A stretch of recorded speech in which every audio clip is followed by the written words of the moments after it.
Hello everyone, so this is the follow-up to the Heidegger video where we make sense of Heidegger. I have upgraded this chart a little bit here to help us. It looks like in OBS I actually might have cut off the bottom there on accident. That's better. So, just for a quick legend here. Well, actually, I'll just explain it. So, as we talked about in the last video, the blue rectangles are the things that are universal and self-evident. So, these are the things that we know for sure exist. We know that the human experience exists. And because of that, we know that the mystery of existence is a thing. So the blue is for sure valid according to Heidegger, and if you don't at least agree on that much, then you can't get anywhere at all. So to get anywhere at all, you have to take the human experience as self-evident. And your own experience as self-evident. Which is not that hard. Of course. Otherwise you have to say that you're not real. So accepting that you're real is the blue. Green things are inauthentic. Green things are authentic. So everything that's green is authentic to the human experience. And everything that's red is inauthentic to the human experience. And Heidegger says that he doesn't put a hierarchy, but he does. So authentic is green and inauthentic's red because you're not supposed to be inauthentic. So, yeah, the yellow things depend. It depend if it's authentic or not. It depends on what your overall feelings are, your overall guidance, your overall disposition, why you're doing it, the context that you put it in. Because if you're a scientist but you're a strict materialist, then you're being inauthentic because you're only describing the human experience in terms of definition. Whereas, what about all this? So, we have the mystery of being, the human experience, and what's things that are intrinsic to the human experience that can't really be taken away are moods. So we got moods. Hey. Get over there. We got moods.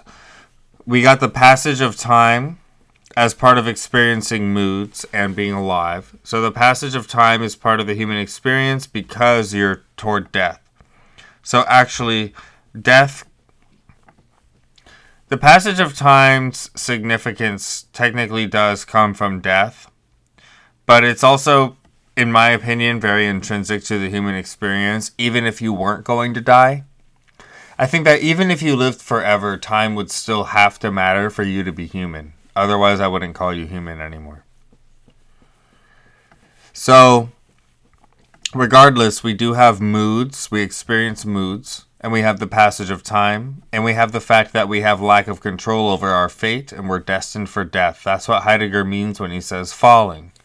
Right? Huge Heidegger keyword. Dasein is falling.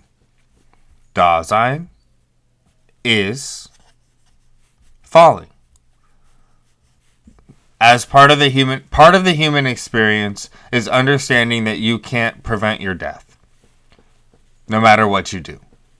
That's part of the human experience is not understanding that. Sorry, part of the human experience is not being able to prevent your death.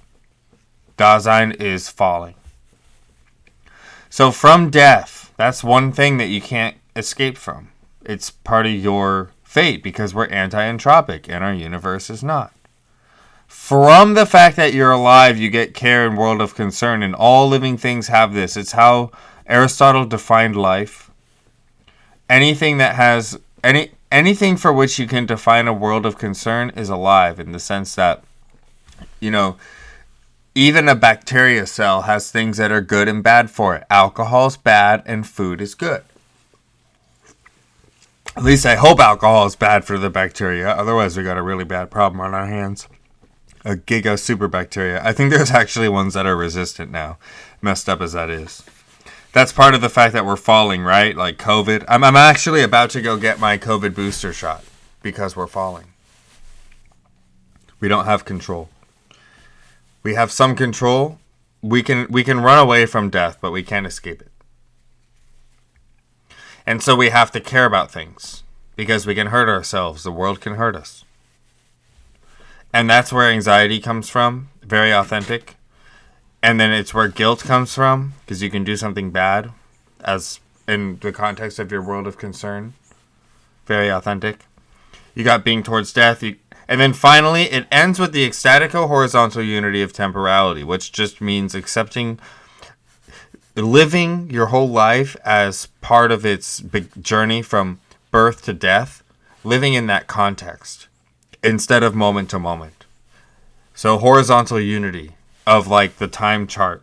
So like this is like the temporality line, you know, like birth and death. So birth, death, and then this when you're living along this line, instead of living in it in tiny segments, living your whole life as your whole story. Like your life story is always your story, your whole life story. That's the ecstatico-horizontal unity of temporality. And if you can write a paper, just write your paper on that, you're good to go. If you guys, if you're like writing a paper for Heidegger, struggling in the class or something, I hope this video will help you kind of at least, you can just kind of follow these lines with your papers, paragraphs, you know, and you would have like a decent one that you're at least probably not going to get an F.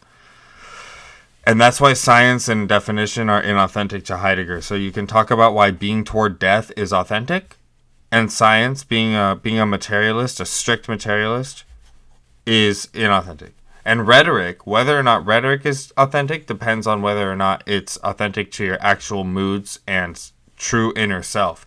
Because if you're only using rhetoric because you're like a narcissist chasing attention, for example, which is a lot of the cases that you see rhetoric, not just in politics, but everywhere, that's different because you're being inauthentic because you're trying to foster your they self.